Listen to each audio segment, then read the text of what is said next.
10, 9, 8, 7, 6, 5, 4, 3.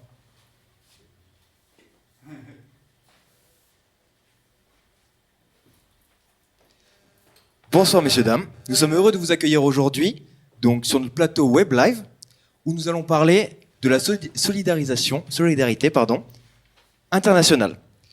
Il faudra sourire parce que nous sommes en direct sur tous les réseaux sociaux. Durant cette soirée seront diffusées 3 vidéos, qui ont été réalisées par des groupes de jeunes et par une réalisatrice. Nous échangerons ensemble avec des personnes qui ont vécu une expérience donc de la solidarité c'est très dur. Internationale. On va parler aussi donc de l'importance de la solidarité internationale et d'ici et d'ailleurs. Qu'est-ce qu'un projet de la solidarité internationale et qu'est-ce que ça peut nous apporter? Qu'est-ce que la solidarité internationale n'est pas? Et avant de passer aux choses sérieuses, nous allons démarrer avec un jeu sur les inégalités entre les pays et je laisse l'animation à Cécile. Bonsoir tout le monde. Bonsoir, bienvenue. Je vais vous proposer de participer, qu'on participe tous ensemble à un jeu vivant pour prendre conscience des inégalités économiques, sociales et sanitaires entre les continents. Mais avant de démarrer ce jeu, où je vous inviterai à tous vous lever, public et intervenants et animateurs, je vais vous demander un petit temps d'observation. Dans cette salle, il y a 5 assiettes sur lesquelles sont répartis de très bons gâteaux et amuse-bouches faits par les femmes de l'association Maïecha Espoir. Ces assiettes sont réparties en 5 coins. On est parti du principe qu'on divisait la population en 5 parts, de 20% chacune. Cette répartition montre la répartition des richesses mondiales par rapport à l'ensemble de l'humanité. Qu'est-ce qu'on remarque sur ces 5 assiettes? Il y en a une où il y a beaucoup de gâteaux. Il y en a exactement 82% qui sont utilisés, consommés par 20% de la population les plus riches. Ce qui nous fait 18% à se répartir entre les 80% de la population restant. Sur celle-là, en dessous de l'écran, il y a 1,2% pour vous, cher public, qui êtes divisé en 2 parts, 20% à droite, 20% à gauche. Donc pour vous, les 20% les plus pauvres de l'humanité. Les 17% restants sont divisés entre 60% de la population mondiale. Voilà, ces chiffres sont de 2015 sur cette répartition-là. Les chiffres parlent et la symbolique parle d'elle-même. Voilà. Maintenant, pour aller plus profondément dans le jeu, je vais vous inviter à vous lever et à venir au milieu du plateau. Ce jeu va se dérouler en 3 étapes. Merci de venir au centre du plateau.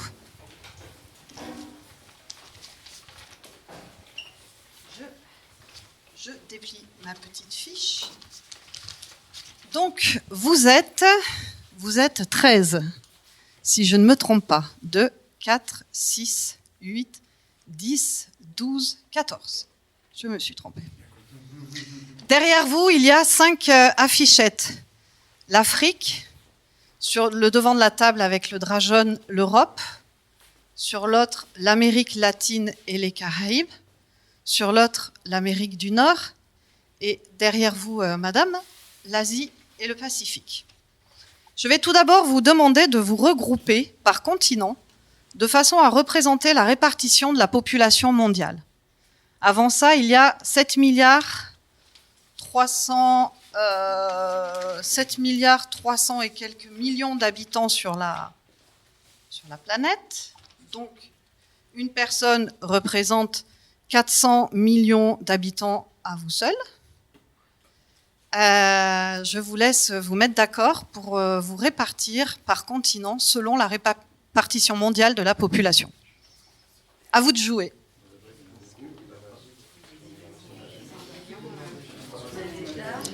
Donc pour les chers internautes, les publics discutent et échangent pour se mettre d'accord sur la répartition de la population. Il y a un petit temps pour se mettre d'accord.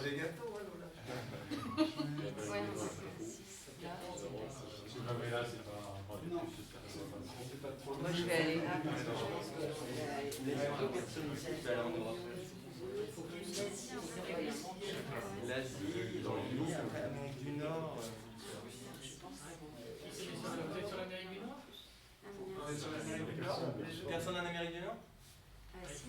Ah bah il faut bien des Américains. Ah bah oui, il y a Amérique.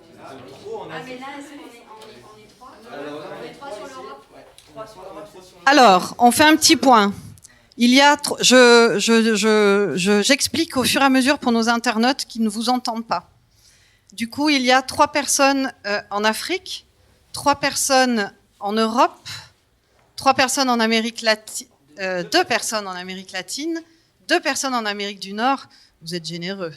Et 4 personnes en Asie. Du coup, je vais vous demander, messieurs, de passer ici, si vous voulez bien. En Asie, tous les deux. 3 et 3, 6. Une personne va aussi en Asie. Merci. Vous êtes 3 en Europe et 2 personnes vont en Asie. Ensuite, alors, c'est des virgules.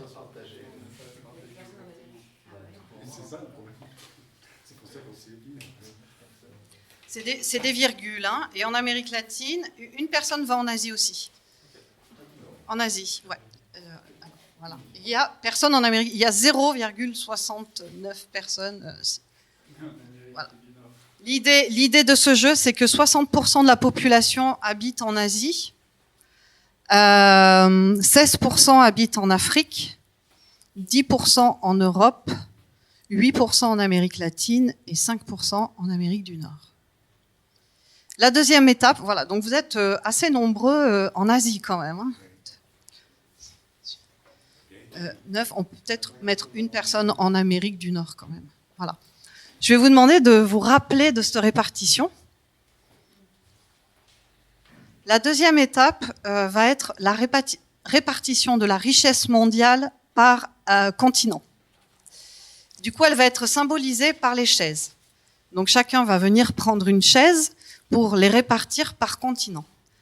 Avant ça, je vais définir un petit peu ce qu'est la richesse mondiale au sens économique strict du terme, c'est-à-dire qu'on utilise le PIB, le produit intérieur brut, qui représente l'activité macroéconomique d'un pays ou d'un continent à un instant sur une période donnée. Donc le PIB, c'est la production des biens et des services d'un pays ou d'un continent. Donc vous êtes 14, donc chacun va venir prendre une chaise et répartir. Le chiffre total est de 103 546 millions de dollars de richesse. Donc une chaise va à peu près représenter 5 500 millions de dollars. Attention, faut faire attention aux chaises, hein, elles valent cher. Hein. Donc je vous invite à venir prendre une chaise chacun et à les répartir par continent.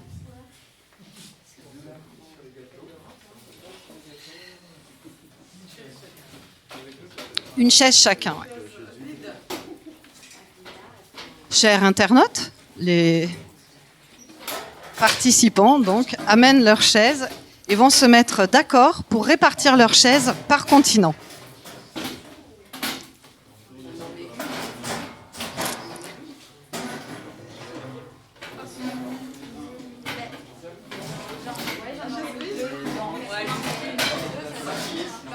Tu mets une chaise en Afrique ?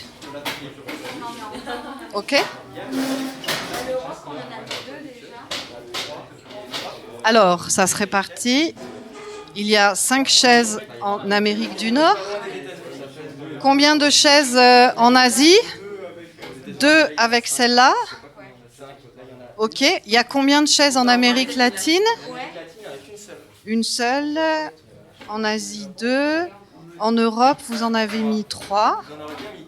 Et en Afrique, 1.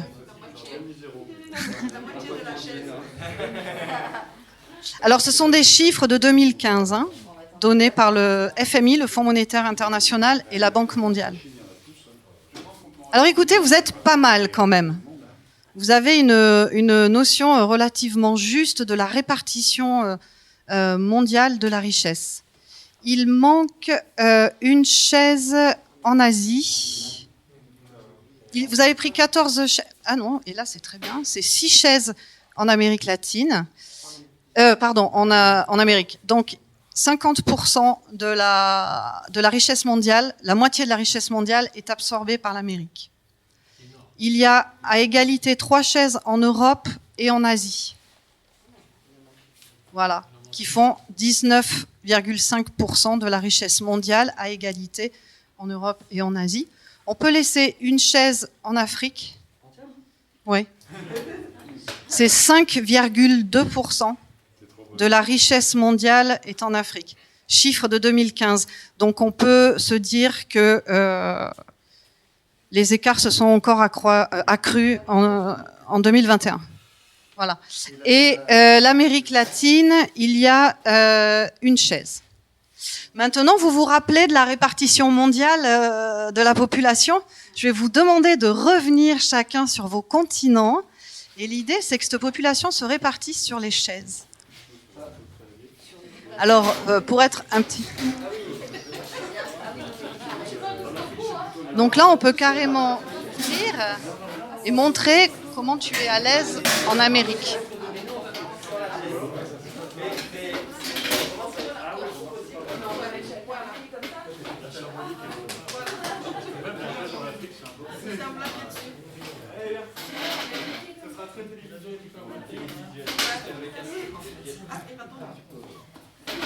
Là, tu es à l'aise. Voilà.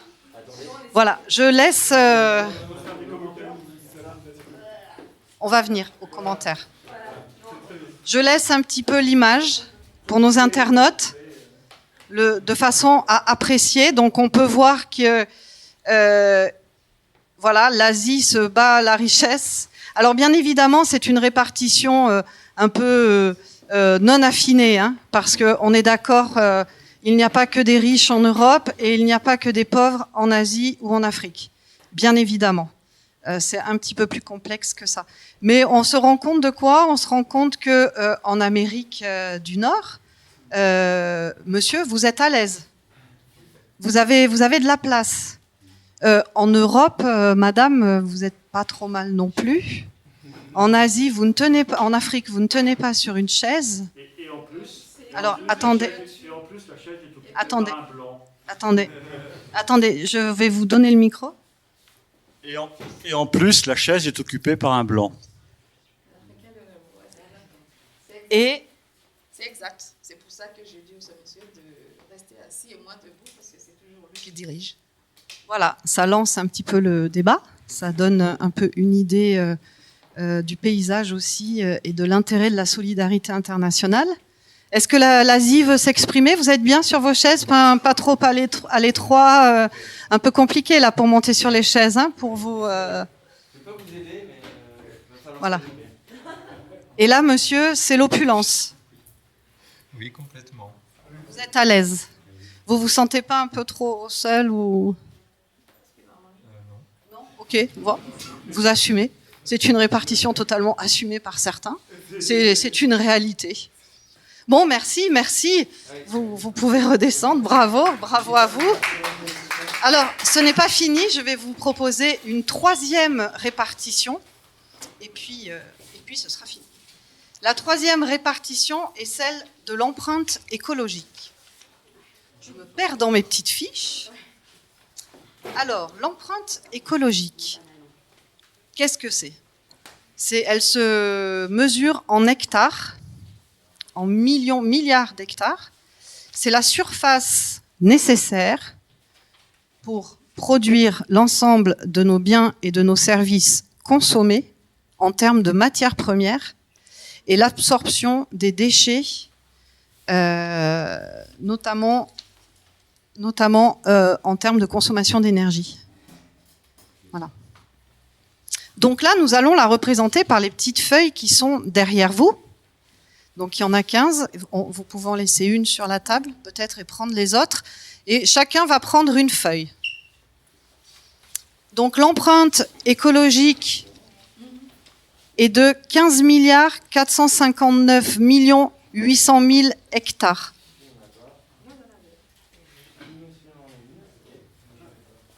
Voilà. Donc vous avez une feuille représente à peu près 2 milliards chacun. Donc pareil, je vais vous proposer de la répartir en fonction des pays. Quelle est l'empreinte des continents? Quelle est l'empreinte écologique par continent? Je vous laisse les poser sur les chaises, du coup.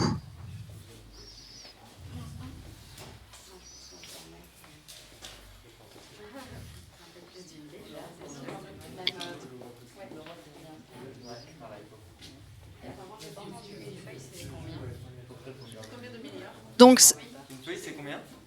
2 milliards d'hectares, c'est la surface utilisée pour consommer, pour produire les biens et les services, ainsi que la surface utilisée pour les déchets rejetés, pour les déchets absorbés. C'est compliqué comme notion, n'est-ce pas? On est sur un jeu qui simplifie un petit peu. On est d'accord.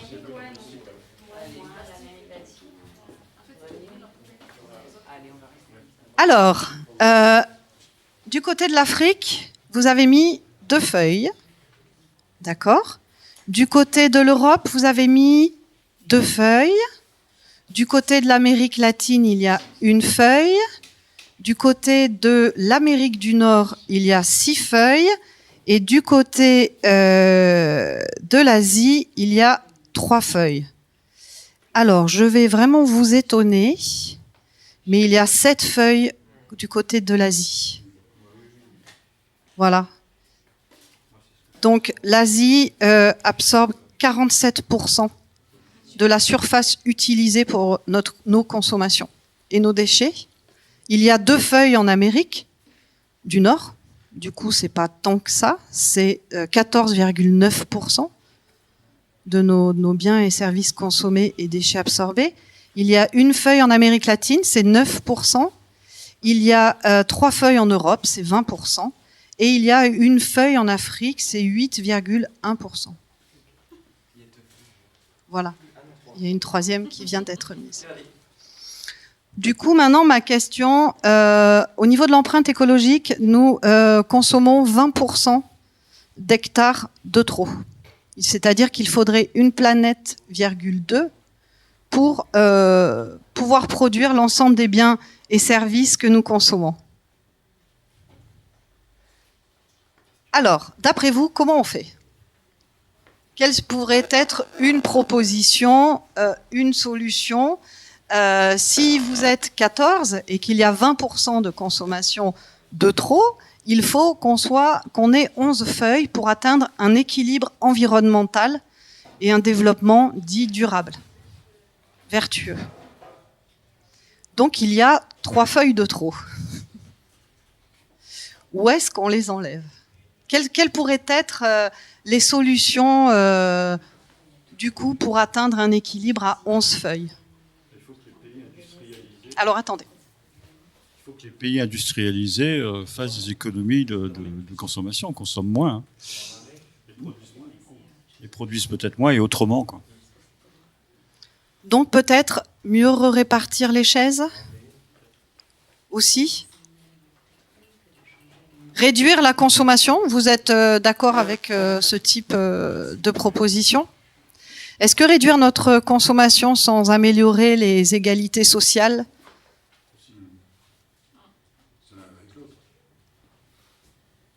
Oui, je pense que l'un avec l'autre, si on dit que 1%, je crois, de la population dépense plus de la moitié. 20% consomment 80% de la richesse mondiale. Là, c'est au niveau mondial. J'avais un truc dans la tête, 1% de la population mondiale qui dépenserait plus que l'autre moitié, enfin le reste de... 1% de la population mondiale draine 50% des richesses. Si on répartit pas ça, si on rééquilibre pas ça, je vois bien comment on peut baisser Voilà, il me semble. Oui. Pour des raisons de justice, tout simplement. Est-ce qu'il y a d'autres commentaires ou d'autres propositions? Alors, attendez, on n'entend pas. Je suis obligée. Un bon virus, peut-être. Est-ce que ça a baissé les richesses? Ça a baissé la consommation de richesses.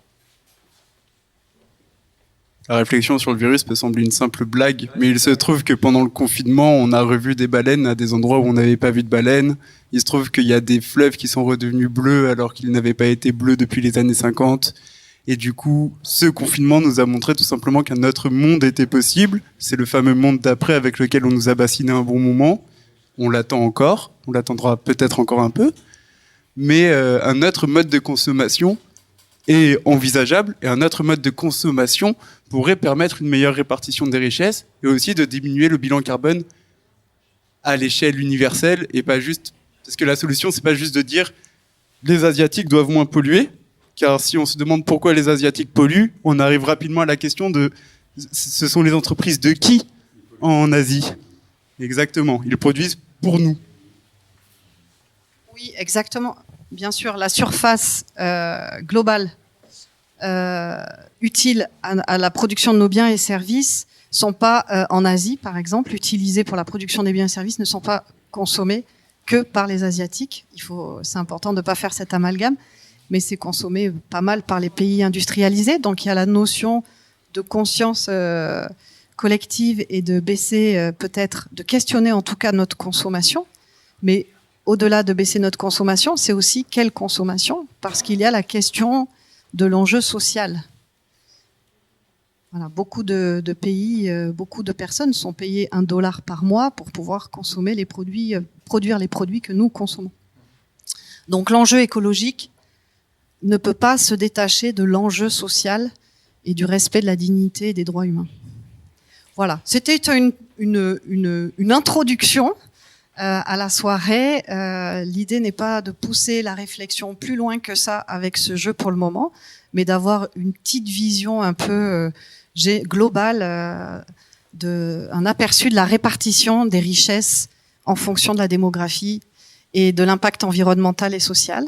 Maintenant, on va peut-être approfondir un petit peu, mais pas que ce sujet, à travers les vidéos que nous allons voir et les témoignages de nos intervenants professionnels et jeunes. Voilà. Je vous remercie de vous être prêtés à ce jeu.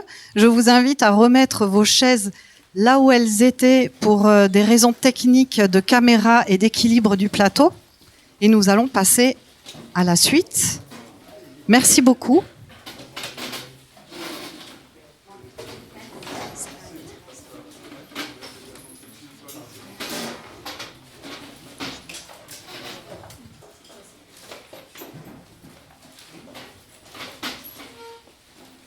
Voilà. Et une fois que tout le monde se sera assis, je vous invite à visionner notre première vidéo.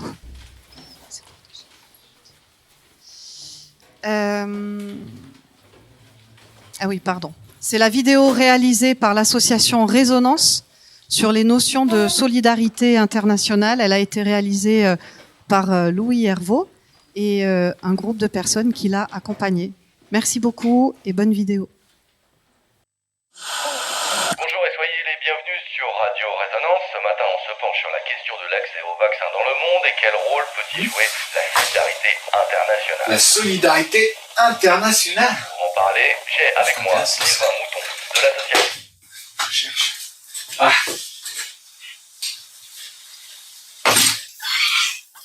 Voilà, ça se branche. Ah. Solidarité internationale.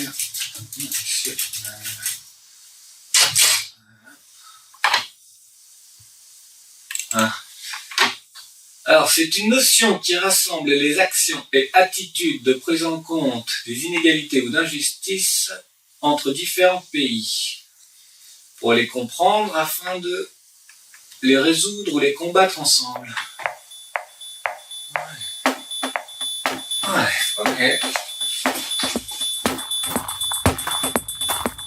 C'est la prise en compte des difficultés des autres, dans le pays ou hors pays, quoi.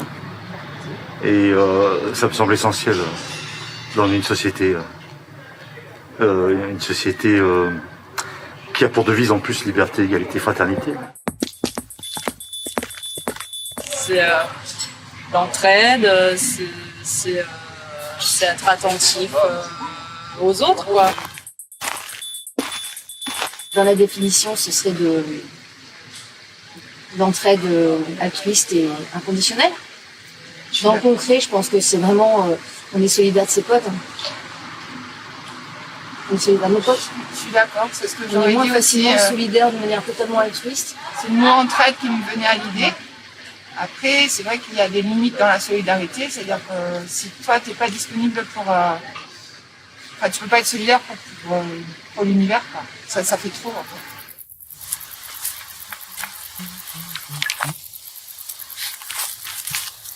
Hey, salut!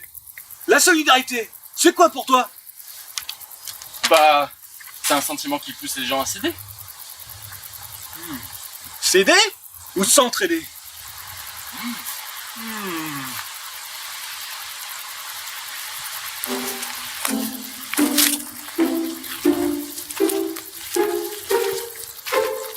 Bonjour, je m'appelle Jean-Claude Oligier et je suis le fondateur de l'association de solidarité internationale qui s'appelle Départ et qui signifie développer des échanges et des projets d'action rurale par le tourisme solidaire. Je m'appelle Bernard Place, je suis président de l'association qui s'appelle Ardèche Afrique Solidaire.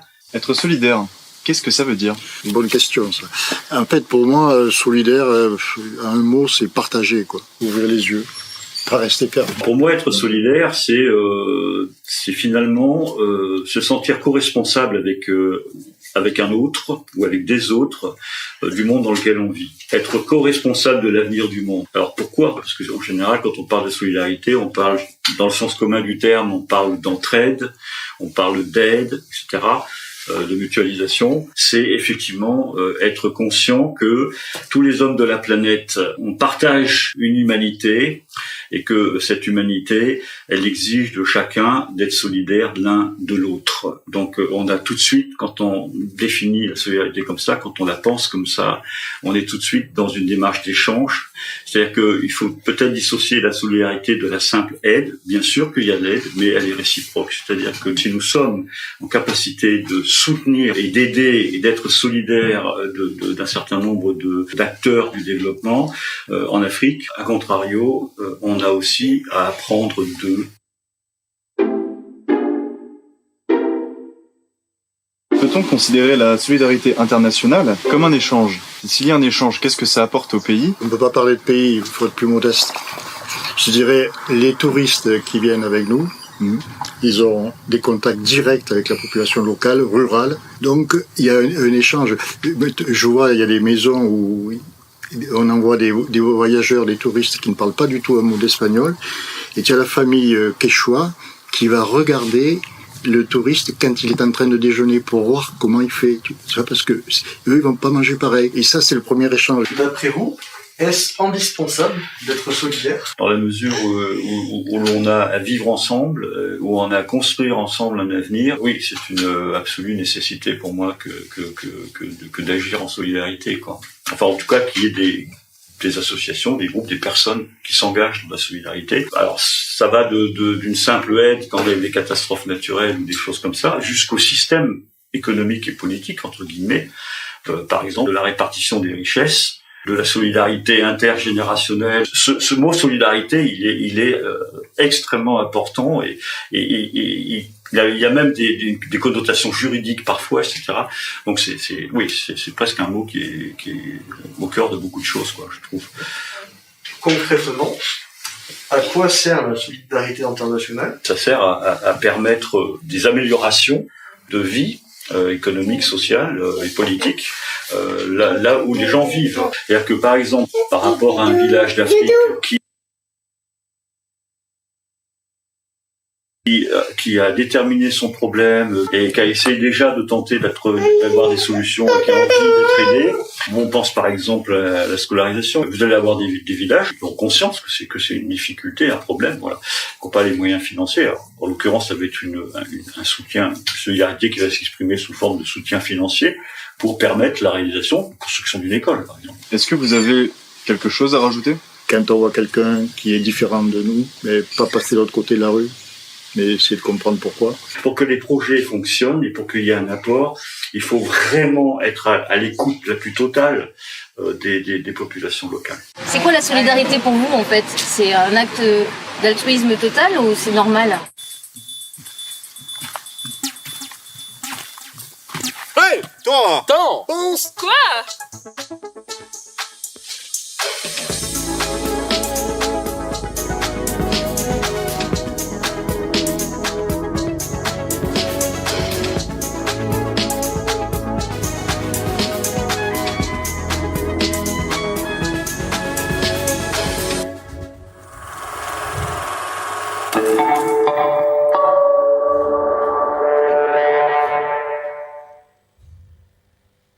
Bonjour tout le monde, je vous invite autour de ce plateau pour parler mobilité internationale avant de rentrer dans le vif du sujet qui est l'interculturalité. Pour ce faire, j'ai à côté de moi deux invités que vous découvrez ici. Je vais d'abord m'adresser à Patrick Giraud. Bonjour Patrick. Bonjour. Avec le micro, ce sera un peu plus pratique pour tout le monde. Vous êtes directeur de Roman International. La première question est super simple. Qu'est-ce que Roman International ? Alors, Roman International est une association d'éducation populaire qui vise au rapprochement entre les peuples en Europe, au départ en tout cas. C'est une association d'éducation à la citoyenneté internationale. L'idée, c'est les valeurs en tout cas portées par l'association, c'est le vivre ensemble, de voir de quelle manière est-ce que les gens peuvent vivre ensemble, comment améliorer ce vivre ensemble au quotidien entre des populations qui viennent d'horizons différents. Et du coup, est-ce que vous avez quelques conseils pour les gens qui veulent justement découvrir ces horizons, que ce soit pour le départ, que ce soit pour l'idée de destination? C'est le mot que je cherchais. Alors, les conseils, dans un premier temps en tout cas, pour partir, la première chose, c'est certainement d'être motivé. Faut avoir effectivement l'envie d'aller vers l'autre, très clairement, sans envie, sans cette partie-là, disons, de soi. C'est clair que l'ouverture est quand même compliquée. À partir du moment où on n'a pas forcément envie d'aller voir comment vit l'autre, quelles sont ses habitudes de vie, et d'essayer de voir à développer ces parties-là, avant tout personnellement, pour pouvoir effectivement aller vers l'autre. Et si jamais des jeunes arrivent avec un projet vers vous, qu'est-ce que vous avez à leur apporter en plus ? Alors quand ils viennent avec un projet, déjà c'est bien, parce que ça veut dire qu'ils ont cette envie, ils ont cette motivation.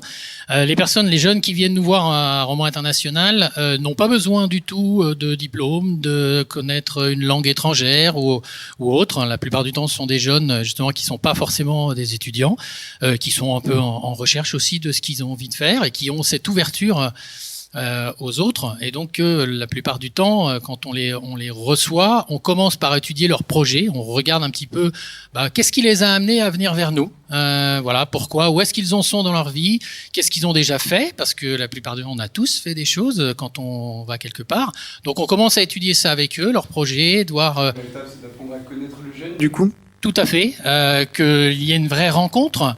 Il vient aussi faire connaissance avec nous, savoir ce qu'on effectivement on est capable de proposer, quels vont être les dispositifs de mobilité, comme on les appelle, qui vont leur être possibles, accessibles, et on va voir à ce moment-là, en fonction de leur projet, est-ce qu'ils vont pouvoir rentrer dans le cadre de dispositifs que l'on peut nous-mêmes accompagner en tant qu'association, ou bien on va peut-être les orienter à ce moment-là vers d'autres sites, vers d'autres dispositifs, d'autres structures.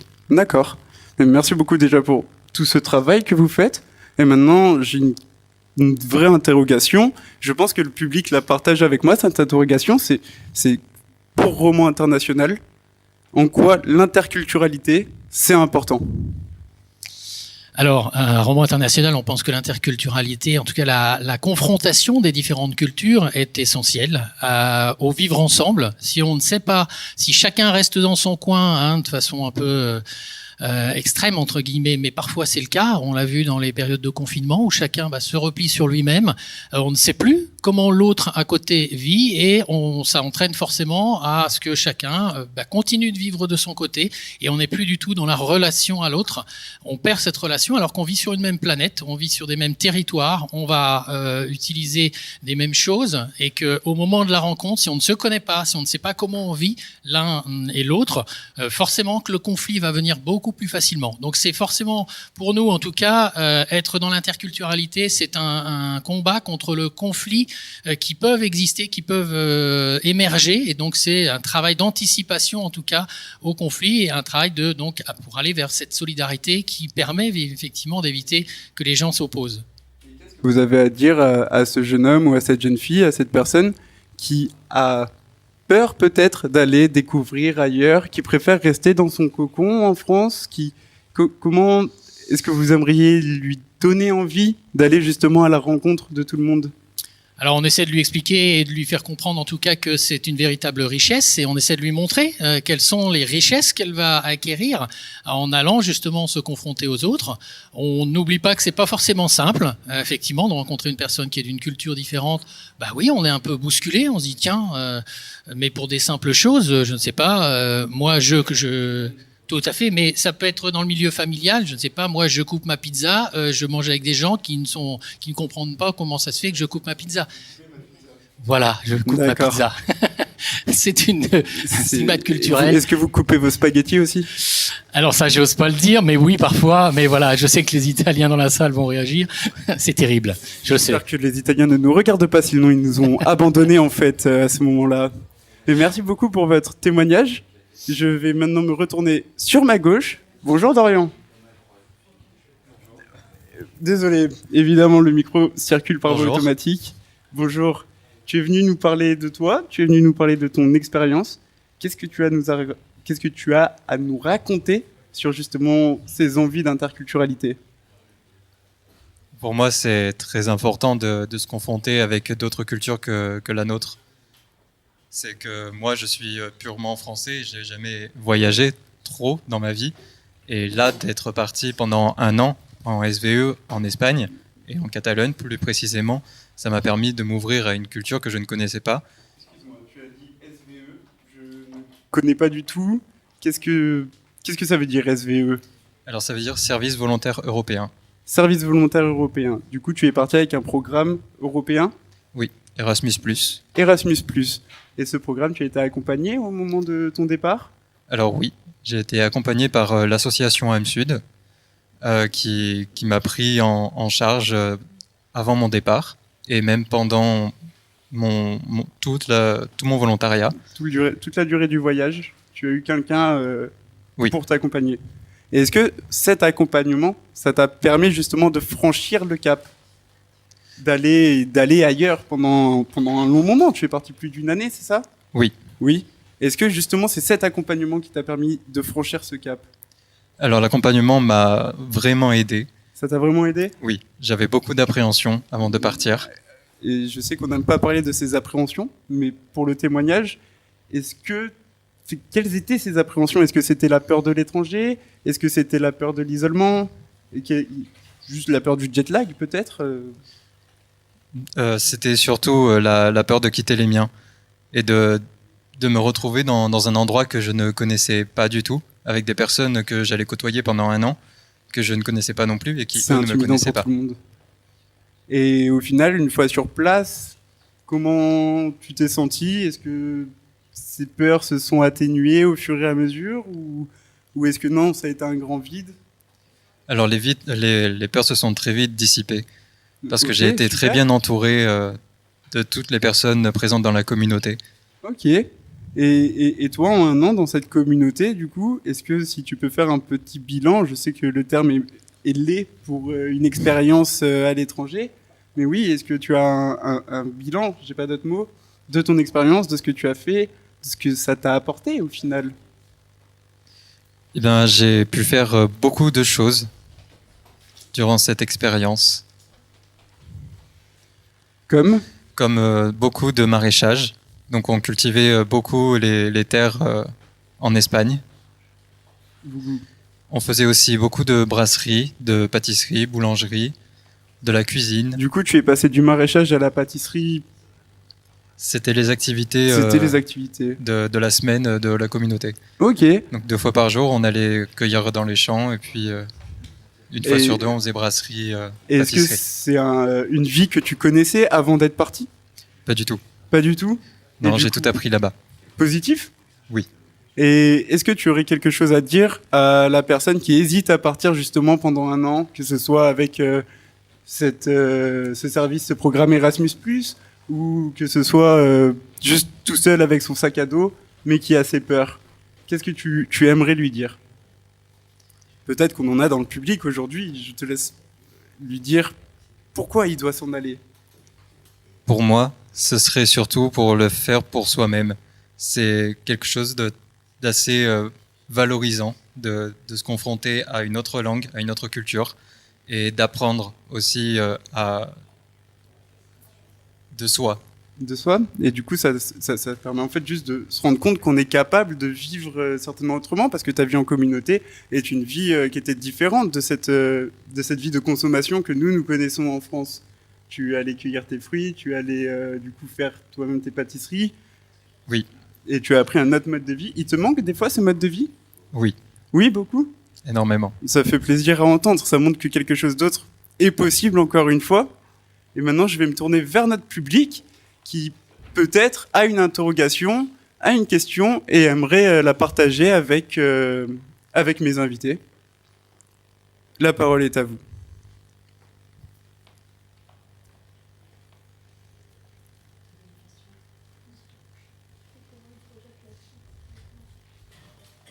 Ah, j'ai une question, je pense.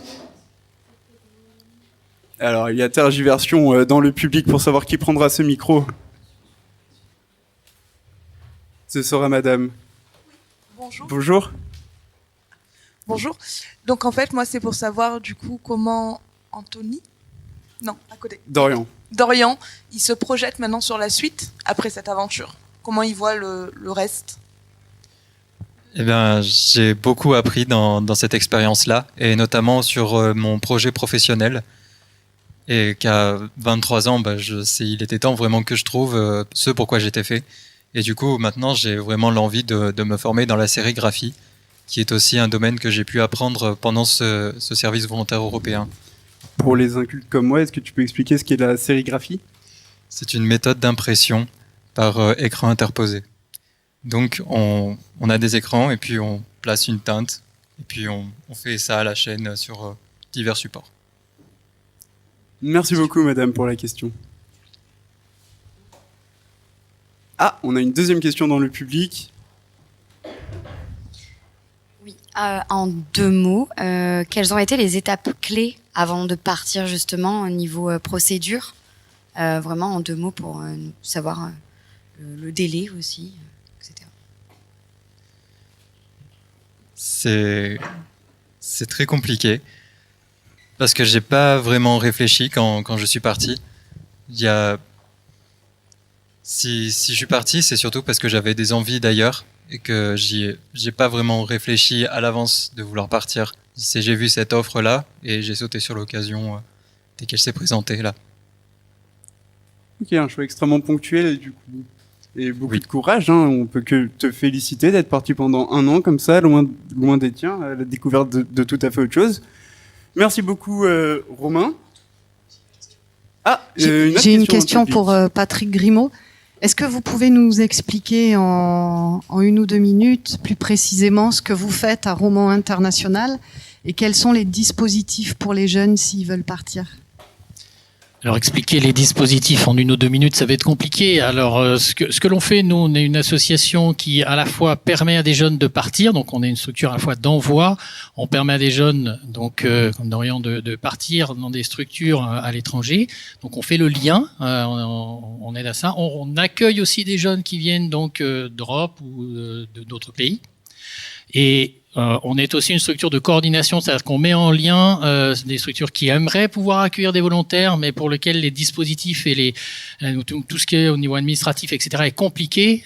Donc on aide à ce moment-là on fait la mise en lien entre 2 structures qui voudraient accueillir des volontaires. On a des structures notamment médico-sociales qui accueillent des personnes handicapées, qui vont faire en sorte que des volontaires vont venir d'Allemagne, par exemple. Là, c'est un exemple que je prends. Donc on a ce rôle-là. On organise autant que possible des réunions d'information pour expliquer justement ces dispositifs sur lesquels les jeunes peuvent répondre et partir. Il en existe effectivement un certain nombre et en fonction du projet, on essaie donc à ce moment-là d'orienter. Puis ensuite, à partir du moment où on s'entend avec le jeune, il va partir sur un... alors SVE, c'était donc il y a quelques temps, maintenant on appelle ça le Corps européen de solidarité, le CES. Voilà, ça évolue, c'est régulier. Et donc, il faut se mettre à la page à ce moment-là.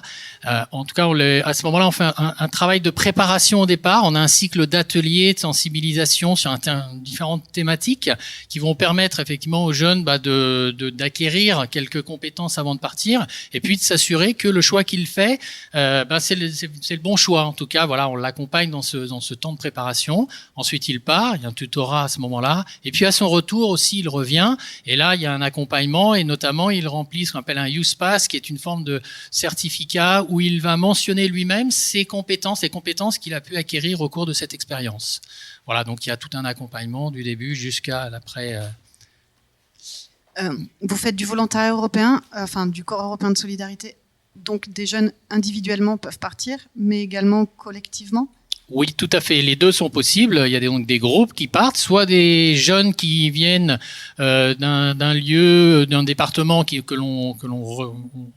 on leur permet en tout cas de se retrouver, ou bien on travaille avec une structure qui va à ce moment-là avoir des jeunes là on travaille par exemple une maison d'enfants à caractère social. C'est des jeunes qui sont parfois en difficulté. On travaille avec ces jeunes-là au sein de la structure, avec les éducateurs, avec les personnes qui sont en charge de cette structure pour donc leur permettre à ces jeunes-là de partir ensemble. Ça devient un projet de groupe, de partir sur 15 jours, sont souvent des courts termes. Et puis, certains partent individuellement sur des temps souvent plus longs, de 2 mois à 12 mois, et à ce moment-là, effectivement, c'est un autre type d'accompagnement, c'est un autre projet. Le jeune n'en est pas forcément au même niveau que celui qui va partir en groupe 15 jours, etc. Donc, on essaie d'adapter autant que possible au projet et aux souhaits, avant tout, du jeune. Dernière petite question pour vous, ce serait, est-ce qu'il y a un endroit où on peut vous retrouver, un site internet, un contact que vous pouvez nous donner tout de suite si jamais quelqu'un veut partir? Alors, Roman International, un site internet, mais sinon, donc nous, on se trouve sur la ville de Romans, comme notre nom l'indique. Faut pas hésiter. Alors, je sais pas si vous voulez donner les coordonnées là, mais voilà, il y a le lieu. Le petit flyer qu'on peut retrouver sur internet. Voilà, il me semble. En tout cas, on est dans la ville, dans le cœur de Romans. Faut pas hésiter à venir nous rendre visite. Il y a un numéro de téléphone, un mail qui est également sur l'affiche. Sur le site internet, vous tapez romaninternational.fr et là, vous avez effectivement des coordonnées que vous pouvez prendre pour nous contacter. Je passerai vous voir avec grand plaisir. J'en profite pour remercier tout de suite Dorian et pour remercier Patrick qui sont venus nous parler mobilité. Après cette petite interlude sérieux, maintenant place au cinéma et on va regarder Citoyens solidaires, le film de Léora Balbi et Maïecha Espoir. Non, on me fait signe en régie que ce n'est pas le bon film. C'est le 3e finalement. Et pour le 3e film, alors, ce sera le film réalisé avec les jeunes de Roman International justement sur le volontariat européen. On rentre dans le thème de Dorian et de Patrick, c'est magnifique. Autant pour moi. Bon visionnage. Dis-moi, qu'est-ce que tu veux arrêter par la police? Je sais pas quoi, le pantalon, ça fait... Sur le site, il fait 42 sur la maison. On est là. Oh, ouais, je m'appelle Titi Babirot. Oh, ouais. Ouais, mais tu vas rassurément, vous n'allez pas nous filmer dans l'avion quand même.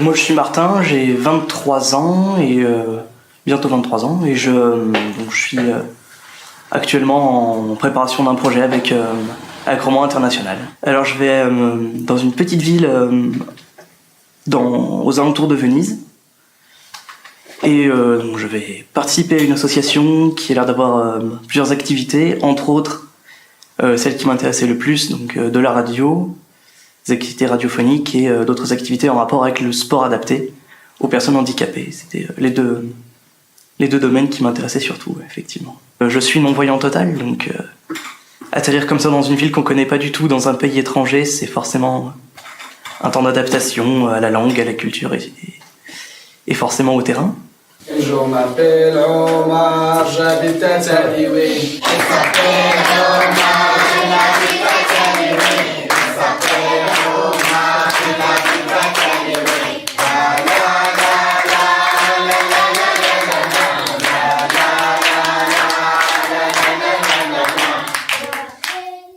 Je m'appelle Yassine, j'habite à Taliwé. Et le projet avec Roman est justement de permettre à des personnes de l'association de l'Arche de la Veille et de l'Arche en général d'aller dans un projet au Maroc l'année prochaine, de partir un groupe de personnes, de personnes qui sont en situation de handicap pour aller une quinzaine de jours au Maroc, travailler dans un projet d'aide à une amélioration d'une école, c'est ça? Romarin. C'est un romarin, quoi. On peut arrêter le romarin, mais que les montgolfières, quoi, oui.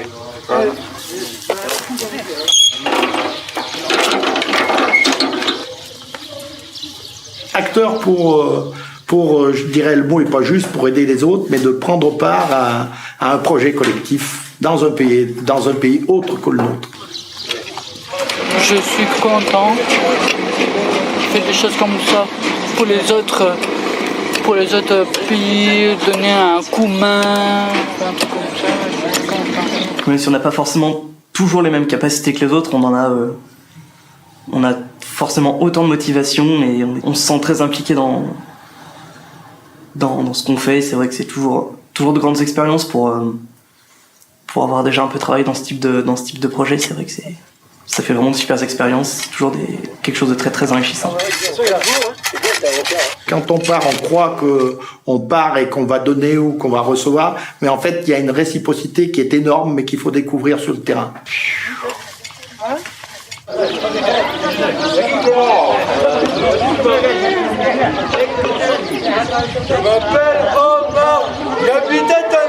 Dans notre société, on est très compartimenté et que justement, quand on voit quelque chose de différent, peut-être que le premier geste, c'est de tourner le regard. Or, moi, il me semble que ce qui est intéressant, c'est justement de s'arrêter sur non pas ce qui fait peur, mais ce que je connais pas, et d'aller à la rencontre. Et là, on découvre des trésors.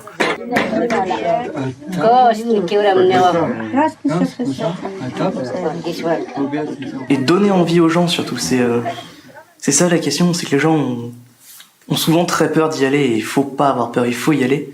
Parce que c'est important d'aller découvrir ce qui se passe ailleurs, d'aller découvrir les autres.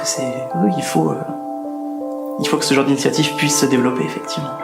Quitter ses pantoufles et son quotidien, c'est pas forcément facile, mais ça emmène loin plus que dans le voyage.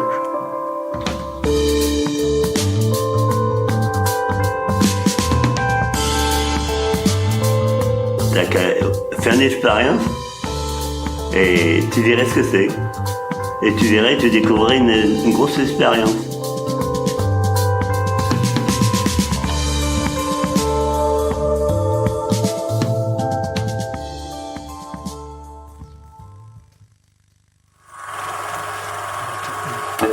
Bonsoir.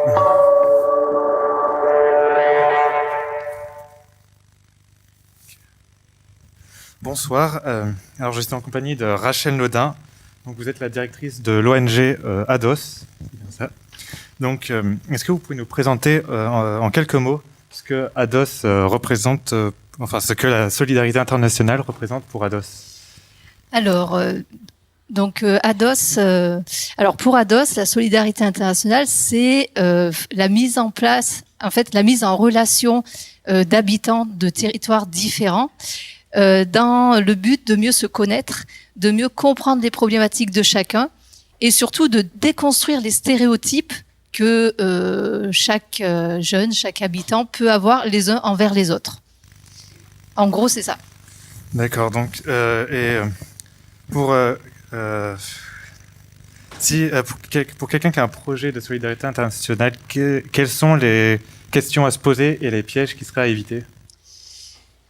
Alors, les questions à se poser, j'allais dire, alors, pourquoi faire un projet à l'international?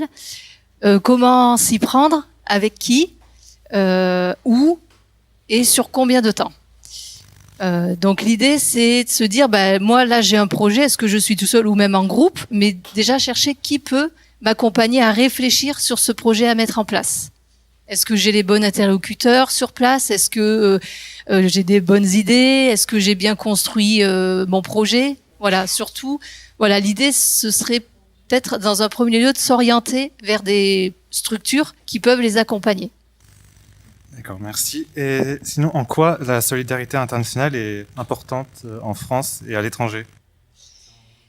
Alors, la solidarité est importante. Alors voilà, les actions de solidarité sont autant importantes dans les pays qu'on dit du Sud ou du Nord.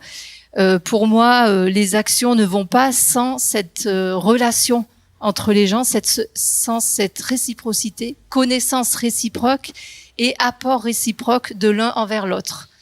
Et c'est important parce que on va amener les gens à déconstruire des images, à avoir une image plus juste des réalités d'un autre territoire ou plus juste des réalités de la personne qu'on a en face et souvent de nos pairs, voilà, d'autres jeunes comme nous, d'autres parents comme nous, d'autres acteurs de la société civile comme nous, pour mieux appréhender les choses, pour mieux agir ici, sur notre territoire, au sein d'associations, au sein même au niveau des politiques, voilà, avoir un regard plus juste.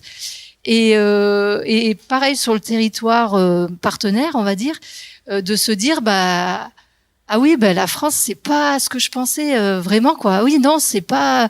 Je suis bien chez moi aussi. Enfin, on va construire quelque chose chez moi. Je vais rester chez moi, voilà, pour faire avancer les choses. Et du coup, les projets vont servir à se nourrir les uns les autres pour agir chez soi, j'allais dire mieux chez soi et de façon plus juste. Merci beaucoup. Du coup, est-ce que dans le public il y aurait des questions pour Rachel? Oui.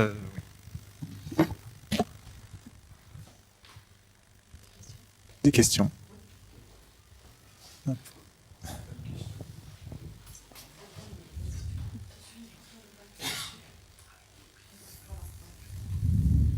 Oui. Moi, c'est pas une question, mais c'est simplement pour compléter, pas compléter, mais dire ô combien je suis d'accord avec ce que Rachel a dit, et le mettre en lien avec l'interculturalité dont on parlait tout à l'heure. Et c'est vraiment extrêmement important parce que il y a souvent, moi j'ai été amené aussi à faire partir de nombreux jeunes quand j'étais enseignant au Mali. Et il y a entre la générosité et la motivation qui est superbe, parfois et importante, mais il y a effectivement des stéréotypes. Là, je parle de l'Afrique en particulier. Hein, quand on est sur des soutiens à des projets de développement en Afrique, il y a parfois, et c'est un exercice qui est pas forcément facile, il y a à déconstruire les préjugés, les stéréotypes, parfois légitimes, hein, puisque nous sommes dans la culture occidentale et on a une façon de voir les choses, les problèmes, etc.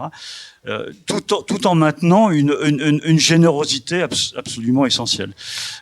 Et donc, voilà, c'est pourquoi? Parce que si on construit des projets nous, occidentaux, avec notre manière de penser et d'être, ce qui est légitime, eh bien, si on n'est pas dans la connaissance de la culture de l'autre, la plupart du temps, ça fonctionne pas.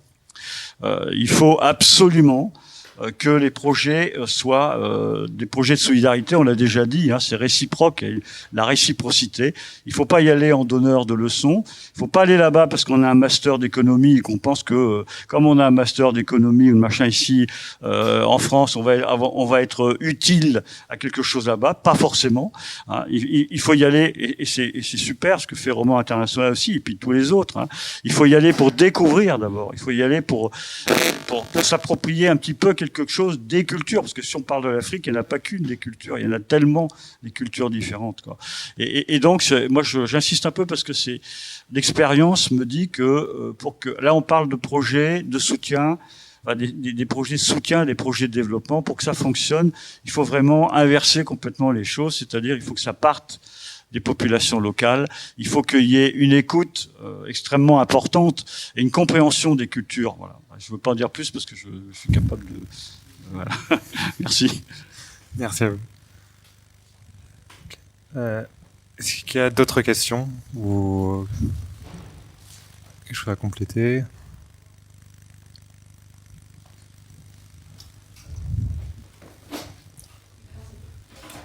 Oui, moi c'est une question. La solidarité internationale, c'est un mot super abstrait quand même. On a déjà eu un exemple avec le service volontaire européen, le projet au Maroc, la vidéo qu'on a vue juste avant. Et de votre côté, concrètement, les derniers projets, par exemple, que vous avez menés, qu'est-ce qui se passe et qu'est-ce que de part et d'autre les gens ont pu y gagner? Alors, un des projets, c'est dans le cadre du projet Easy, par exemple, on a travaillé avec l'association Singa de Valence.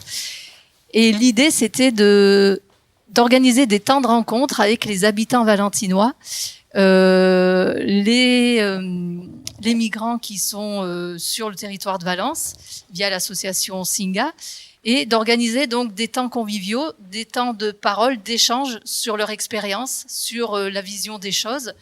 Avec notamment, on avait terminé par un concours photographique. Voilà, échanger des moments conviviaux pour mieux se connaître, tout simplement. Il y a d'autres actions où on intervient en milieu scolaire. Donc là, c'est plus largement dans la thématique de l'éducation à la citoyenneté et solidarité internationale. Et là, l'association intervient pour mettre en place des actions et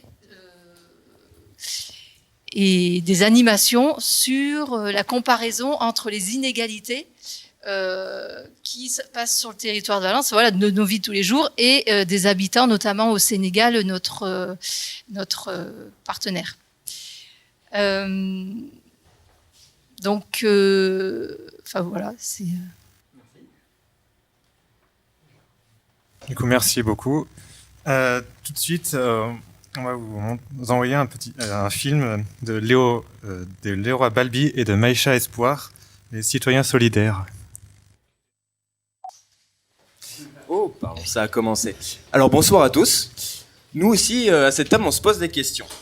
Donc, à ma droite, je vais avoir Arafa Mbaé et à ma gauche, Vincent Pouya. Bonsoir. Bonsoir. Je vais déjà commencer par vous. Alors, vous qui avez fondé en 2012 l'association Maïcha Espoir qui est au Teil, est-ce que vous pouvez nous dire en quelques mots qu'est-ce que c'est pour vous la solidarité internationale et à travers la présentation de vos actions, comment vous la faites vivre au Teil? Bonjour à tous. La solidarité internationale, c'est qu'on voulait montrer autre chose. Enfin, l'association Maïcha Espoir voudrait montrer autre chose parce qu'on est arrivé sur la commune du Teil, donc on a été bien accueillis. Donc l'objectif, c'était de regrouper d'abord les familles. Donc d'abord regrouper les familles parce qu'on est tous issus de pays différents. Donc on est arrivé sur la commune. Donc l'objectif de Maïcha Espoir, c'est d'abord connaître les familles, d'où viennent ces familles. Et après, accompagner les familles avec les jeunes pour justement sur des projets de solidarité internationale. C'est ce qu'on sommes en train de faire sur la commune du Teil. D'accord. Alors pour ma deuxième question, en quoi vos actions sont importantes et qu'est-ce qu'elles apportent aux gens au Teil et aux Comores? Donc c'est très important parce que, comme je disais, on est arrivé sur des conditions différentes. Donc on est d'abord, nous, surtout nous qui sommes issus de l'Afrique, donc d'abord des descendants d'esclaves, et après des enfants du colonialisme, et puis maintenant on nous met femmes issues de l'immigration. Donc on ne sait pas à quelle carte sur quel pied on danse. Donc on voulait montrer autre chose, qu'on est arrivé là avec des milieux, comment dirais-je, de projets différents. On est arrivé là par hasard. Donc le fait d'avoir organisé, mobilisé une quinzaine de pays, donc de femmes issues de milieux différents, le Maroc, l'Algérie, les Comores, le Sénégal, on s'est retrouvé qu'on avait un point commun. C'est d'abord les valeurs du pays d'où nous venons, donc partager nos cultures, et aussi que nous avons aussi des richesses à partager. Donc on a créé la cuisine du monde, la couture. Donc à partir de ces activités, on s'est retrouvé que voilà, on peut contribuer à l'économie locale et aussi accompagner nos jeunes, les jeunes d'ici et d'ailleurs, à aller vers l'autre et à découvrir les richesses de nos pays. Ce qu'on a fait avec les Comores. D'accord. On va du coup passer à Vincent. Je reprends le micro. Alors Vincent, vous qui étiez ancien bénévole du chantier de chantiers internationaux, est-ce que vous pouvez nous présenter en quelques mots votre expérience Solidarité internationale? Alors moi j'ai été bénévole, donc on était parti avec ma femme, on a été bénévole pendant 6 mois à Madagascar en 2013 avec des enfants placés par la justice. Donc on accompagnait un peu les enfants, on aidait l'encadrement. Et après on a été 3 mois au Rwanda avec des enfants des rues. Donc voilà, un foyer d'enfants de rue et pareil on aidait apprentissage d'anglais. Bon je parle très peu anglais mais je parlais quand même un peu légèrement mieux qu'eux, donc je pouvais un peu leur apprendre, et pas mal de cours de sport et différentes choses. Voilà. Ça, c'est mes expériences. D'accord. Mais quelles ont été vos motivations pour partir, et avez-vous eu des appréhensions, et si oui, quel a été le déclic?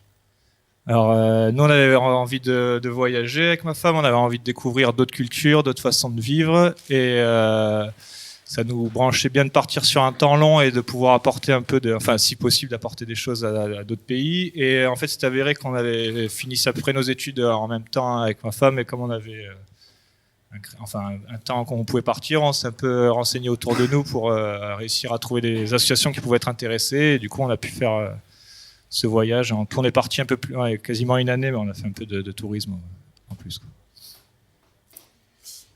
Qu'est-ce que cette expérience vous a apporté au final dans votre vie, et quels conseils vous donneriez pour des jeunes qui ont envie de partir et de faire comme vous? Alors, ce qui est intéressant, ça permet quand même de voir différentes façons de vivre. Donc, c'est vraiment, voilà, tout le monde, enfin, dans chaque pays, il y a des fonctionnements différents avec des codes différents. Donc, important quand on voyage de pas arriver avec nos gros sabots en disant ah, moi je sais tout, on va fonctionner comme ça, alors que tout le monde fonctionne différemment. Eux, ils ont leurs habitudes et leur fonctionnement. Donc, il y a ça. Et après, c'est une très très bonne expérience, je trouve. Ça permet de voir d'autres façons de faire. C'est quand même des pays qui ont moins d'avantages que nous. Donc, quand on rentre, déjà, ça permet d'avoir un peu plus de motivation et de se dire qu'on a quand même de la chance, et que du coup, c'est plus facile après de faire des choses chez nous quand on a vu un peu la différence par rapport à d'autres pays. Et ouais, ça apporte une bonne dynamique, je trouve. C'est très positif, moi, je trouve, de voyager. Bah, après toutes ces questions et toutes ces réponses, peut-être que le public a des questions pour nos deux invités. Aucune question? Si?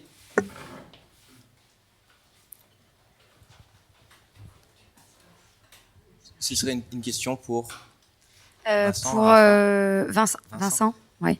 On imagine souvent que de partir comme ça en bénévolat, et surtout 1 an, il faut économiser, et que c'est pas donné à tout le monde, parce que sur place on va devoir se débrouiller tout seul, et qu'on vient pour donner du temps, et donc du coup on demande rien forcément en retour.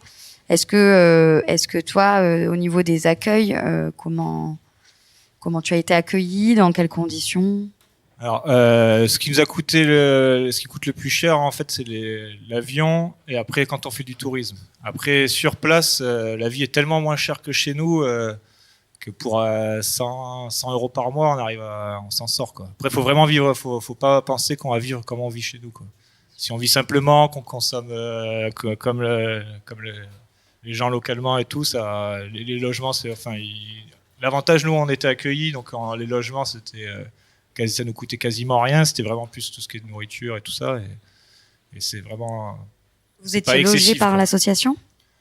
L'association, en fait, ils avaient donc la première association, ils avaient un endroit où ça s'appelait la maison des bénévoles, donc on était plusieurs bénévoles à vivre au même endroit, un peu en colocation, et du coup ça nous revenait quasiment rien, et il y avait une cuisine, donc pareil, pour faire la cuisine c'était pratique. Et la deuxième association, pour le coup, on vivait chez l'habitant, et pareil, on payait un peu, mais c'est dérisoire par rapport à ce qu'on peut payer ici. Bon, après, il faut quand même des économies, hein, je suis pas parti. Après, je pense qu'il y a peut-être des moyens de partir en se faisant aider, quoi. Et sans indiscrétion, vous êtes parti à quel âge ? J'ai 26 ans. Merci. Est-ce qu'il y aurait d'autres questions, peut-être ? Ah, parfait. On vous écoute, madame. Merci. Du coup, c'est pour Arafa. Bon, déjà, vous n'avez pas tout dit. Enfin, voilà, il y a la question de l'interculturalité. C'est intéressant de voir aussi qu'elle peut se jouer ici, en fait, avec les différents pays, et peut-être expliciter un peu plus ce qui est fait autour de la transmission des recettes pour la cuisine du monde, parce que je trouve que c'est très intéressant. Enfin, voilà, c'est une belle expérience. Et après, une question de curiosité, savoir s'il y a d'autres voyages comme celui qu'on a vu qui sont prévus. Oui, tout à fait. Nous prévoyons d'abord, c'est des Comoriens qui vont arriver là le 13 novembre dans le cadre du festival Ardèche Afrique Solidaire, Paroles et Images d'Afrique. Donc nous allons attendre une délégation comorienne qui vont venir aussi visiter la commune du Teil et l'Ardèche et lancer des programmes sur les formations professionnelles, sur l'accompagnement, parce que l'objectif c'est de mettre en place, parce qu'il faut savoir que ce projet a été un déclic pour aussi des jeunes aux Comores, parce qu'à l'heure actuelle, ils ont créé un éco-village grâce à ces jeunes qui sont partis, le temps qu'ils ont passé avec eux, à échanger et à développer des choses en commun, ça a donné de l'adrénaline aux autres jeunes de là-bas. Donc, ils ont créé un éco-village dans une ancienne distillerie.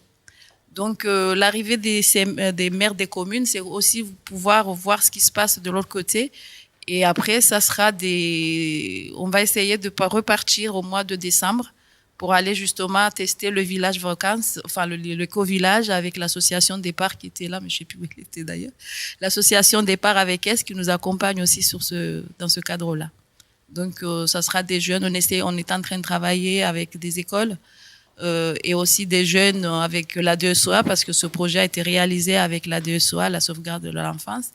Et l'objectif, c'est de mélanger des jeunes aussi scolarisés et déscolarisés, mais aussi des jeunes issus de l'immigration, des jeunes de la MNA, pour justement proposer des services civiques internationaux, justement pour qu'ils soient les ambassadeurs des autres jeunes en Afrique, que ce soit aux Comores, au Sénégal, justement pour arrêter la traversée sur l'immigration clandestine, parce qu'on fait croire à ces jeunes qu'ils vont trouver un monde meilleur ici en Europe, alors que c'est complètement le contraire. Donc le fait de faire partir des jeunes en service civique ou en volontariat, surtout des jeunes issus de l'immigration, ça permettra de sensibiliser aux jeunes de là-bas, de créer sur place et d'essayer de développer des activités économiques à partir des richesses de leur pays d'origine. Ça a répondu à votre question. Une autre question ? Alors moi, je vais en avoir une. Une petite question toute simple. Qu'est-ce que la cuisine du monde ? La cuisine du monde, c'est plusieurs pays, plusieurs femmes. Donc j'en vois une dans le public. Donc, c'est des pays qu'on s'est fédérés. Donc, on accompagne le projet Territoire Zéro Chômeur Longue Durée du Teil, c'est un projet qui est porté par la commune du Teil. Et donc, les femmes que nous accompagnons depuis le début, on a été accompagnés aussi par AMSUD, parce que c'est vrai qu'on sait faire la cuisine, mais on ignore aussi tout ce qui est autour de la création d'activités économiques. Donc, là-dessus, dans le cadre de la politique de la ville, de la commune du Teil, et AMSUD, ils ont accompagné pendant une année ces femmes à devenir des entrepreneurs. Et donc, le résultat est là aujourd'hui parce qu'il y en a qui se sont lancés en solo, en créant des activités. Malheureusement, c'est pas sur le Teil, c'est sur Montélimar. Et les autres vont intégrer le projet Territoire Zéro Chômeur Longue Durée. Donc, voilà. D'accord, C'est la cuisine du monde. ça a répondu à ma question, c'est parfait. On va tout de suite passer donc, à un échange avec le public, voilà, pendant 10 minutes. Je vais passer le micro à Anthony. Merci beaucoup Mathéo. Évidemment, les invités sont aussi invités justement à participer à cet échange. Il n'est pas qu'avec le public, mais c'est l'occasion pour vous de parler non pas que des questions, de ce que vous venez de voir, mais simplement de donner votre avis et de nous expliquer peut-être pour vous qu'est-ce que l'interculturalité, pourquoi il faut la favoriser ou pourquoi pas d'ailleurs, ou simplement quels peuvent être les moyens d'un monde plus équitable, ou peut-être qu'il ne faut pas un monde plus équitable. Simplement, votre avis, votre opinion, une pensée, quelque chose qui vous a traversé l'esprit pendant l'émission. Et la parole est à tout le monde. Qui veut se lancer, se lance. Mais s'il faut mettre le premier coup de pédale, vous pouvez compter sur moi pour mettre le premier coup de pédale. Et moi, j'ai une question. La question, elle est pour Rachel, il me semble. Rachel, vous avez beaucoup parlé de préjugés, vous avez beaucoup parlé d'images préfabriquées, vous avez expliqué qu'il fallait passer outre, vous avez notamment parlé de voyage pour réussir à passer outre ces préjugés. Mais pour la personne qui veut simplement pas partir pour des raisons qu'elles soient professionnelles, familiales ou juste manque d'envie, ça arrive. Comment vous pouvez aider, comment vous essayez d'aider à dépasser ces préjugés? Est-ce que vous avez des outils, une palette, ou simplement la discussion et le bouche à oreille? Alors, en effet, il y a des outils. Alors, nous, on intervient dans le cadre de l'ECSI, Éducation à la citoyenneté et solidarité internationale, où on a une palette d'outils pour sensibiliser. Alors, on aura des ouvrages, des expositions, des mises en situation, des jeux de rôle qui vont permettre de mieux comprendre les inégalités. C'est un peu le jeu que vous avez fait en début de séance, je crois. Après, pour quelqu'un qui ne souhaite pas partir, il y a plein d'associations qui sont là sur nos territoires et qui proposent des actions. Donc l'idée, c'est soit s'intégrer dans ces actions pour donner un coup de main, y participer, intégrer les CA, les bureaux, ou même aider à l'organisation. On a besoin de coups de main, de bénévoles, et aussi se rendre aux expositions, aux films, aux animations mises en place, aux événements mis en place par ces associations. Il y a un vivier très vivant d'associations de solidarité internationale en Drôme-Ardèche. Et donc, je pense que celui qui veut s'ouvrir au monde, mieux comprendre, a toutes les clés ici pour le faire. Il n'y a donc pas d'excuse valable pour ne pas essayer, en tout cas, de découvrir. Et on peut même rester en Ardèche. Et pourtant, Dieu sait que l'Ardèche est un département à la réputation identitaire. Mais même en Ardèche, du coup, on peut trouver autre chose, on peut trouver ailleurs. Et c'est une vraie chance. J'en profite encore pour remercier, je suis désolé, j'ai oublié votre prénom. Arafa, et je rajoute ce que l'a dit Rachel, parce qu'au départ, ces jeunes, ils étaient 10 à avoir préparé ce chantier pour le départ aux Comores. Et au final, ils étaient tous des bénévoles. Ils ont travaillé, ils ont vendu des gâteaux des femmes au marché, ils ont fait des lotos dans les écoles. Et au final, c'est que 3 qui ont pu partir. Donc, ils étaient bénévoles là. Donc, le projet a été réalisé par 10 jeunes ardéchois. Et on peut féliciter ces 10 jeunes ardéchois pour leur motivation qui montre en fait à tout le monde que c'est possible de partir avec peu de moyens et en se retroussant les manches. Une question dans le public. Monsieur, bonjour. Oui, c'est simplement pour rebondir sur ce que vous disiez, c'est-à-dire que le territoire ardéchois est extrêmement riche en associations de solidarité, puisqu'il y en a plus d'une quarantaine de petites associations de solidarité qui soutiennent des projets de développement. Et là, la manière aussi de pouvoir, même si on veut pas voyager, on peut voyager en étant en Ardèche, puisque, entre autres, Ardèche Afrique Solidaire organise un festival depuis 22 ans maintenant, et qui va débuter là d'ici une quinzaine de jours, et que c'est l'occasion de rencontrer, puisqu'on a en résidence des artistes qui viennent d'ailleurs, mais pas que. Il y a aussi des sociologues, etc. Enfin, il y a l'Afrique vient en Ardèche quelque part. Et je vous ferai remarquer d'ailleurs que quand on parle d'Ardèche Afrique Solidaire, si on fait attention, à Solidaire, il y a un S volontaire, Ardèche Afrique Solidaire avec un S, pour justement bien indiquer que c'est une réciprocité, que la solidarité. Donc là, effectivement, sur le territoire ardéchois va débuter là maintenant la 22e édition du Festival Images et Paroles d'Afrique, alors avec de la musique et tout.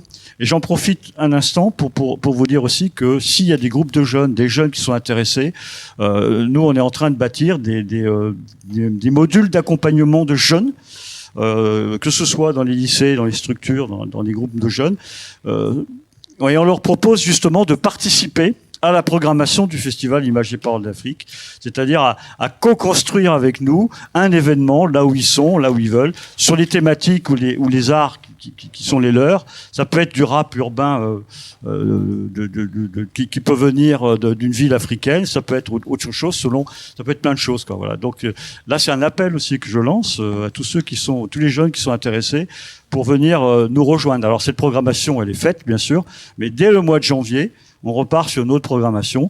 Et là, c'est ouvert à tous. Il y a un réseau, Maïecha en fait partie depuis longtemps déjà, et plein d'autres, puisqu'on a une trentaine d'adhérents d'associations ardéchoises. Voilà. Super. Merci. Excusez-moi d'avoir été trop long. Il n'y a aucun problème, c'est un temps d'échange. Pour compléter ce que vous disiez, c'est aussi une opportunité donnée si jamais des jeunes répondent à l'appel. C'est une vraie ligne sur le CV en plus. Moi qui suis étudiant en recherche de stage constamment à peu près, on est sur une chance donnée de rentrer dans le monde de la culture, de tâter de la programmation, de tâter du contact artiste, de tâter du contact client, de faire de la médiation culturelle. Voilà, c'est la fin de l'instant promo pour monsieur.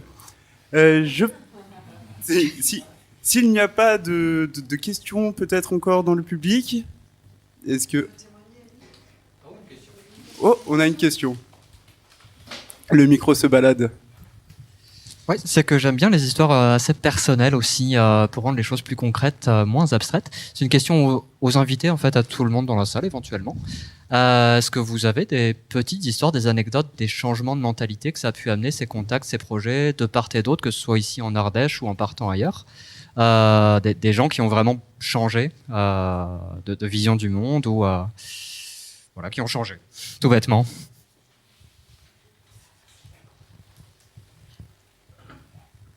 Moi, après avoir travaillé, parce que j'ai toujours été bénévole dans les quartiers nord de Marseille, je suis originaire de Marseille. Et après avoir ramené des jeunes déscolarisés à Marseille, donc j'ai une anecdote. Aujourd'hui, j'ai une expert comptable, j'ai aussi un banquier, donc c'est des jeunes qui étaient déscolarisés. Et suite à ces voyages, parce qu'ils sont quand même partis aux Comores, à Moldavie, en Inde, donc ces jeunes, ces anciens jeunes, parce qu'aujourd'hui, on a même une qui travaille à New York, à l'ONU, donc pour montrer que ça a des côtés positifs et aussi des bons exemples pour la jeunesse. Un superbe témoignage qui va motiver à partir, je l'espère, vu les débouchés.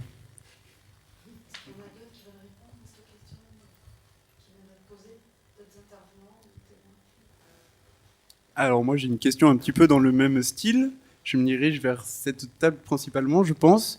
Est-ce que au niveau, vous avez rencontré un autre mode de vie, d'autres modes de consommation?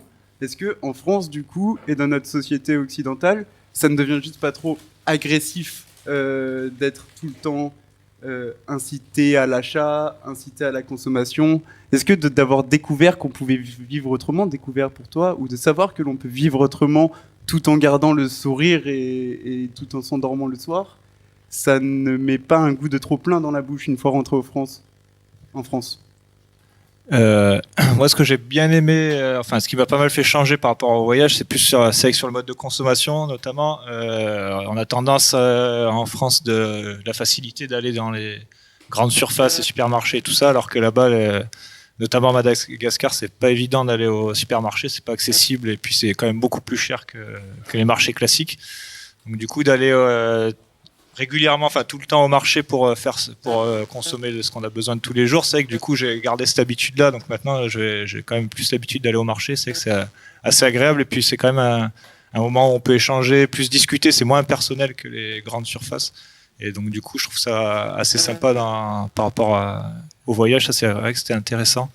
Après faut savoir négocier un petit peu au début on se fait un petit peu avoir, mais ça vient après avec le temps. Ouais, c'est partie du jeu. Ouais. Ça fait partie du jeu. Quelque chose. Oui, effectivement, moi aussi j'étais partie avec les MFR, Maison Familiale Rurale, avec une dame. Sa crainte là-bas, c'est quand il y avait l'électricité qui arrivait. Donc elle n'aimait pas, parce que en fait, ça veut dire que tout le monde rentrait dans les maisons pour regarder la télé.